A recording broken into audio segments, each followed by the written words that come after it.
अलैकुम वरहमतुल्लाहि वबरकातुहू। मोहतरम हज़रात, बड़ी मसरत के साथ ऐलान किया जा रहा है कि दारुल सनाबिलुस्सलाम महूनर का अज़ीमुश्शान जलसा दस्तारबंदी व ख़त्म बुखारी व तकमील हिफ्ज़ कुरान मजीद मुनाक़िद किया जा रहा है, जिसकी सरपरस्ती आरिफ बिल्लाह अमीर शरीयत पीर तरीक़त हज़रत मौलाना शाह मोहम्मद जमाल रहमान साहब दामद बरकातुहुम करेंगे।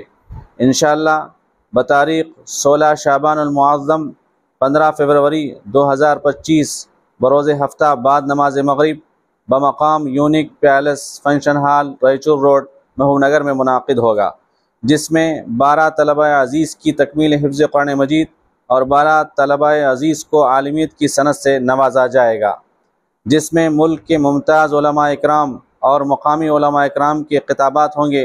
आम्मतुल मुस्लिमीन से कसीर तादाद में शिरकत की गुजारिश की जाती है और ख़वातीन के लिए पर्दे का नज़्म है। तमाम शुरका के लिए ताम का नज़्म रहेगा।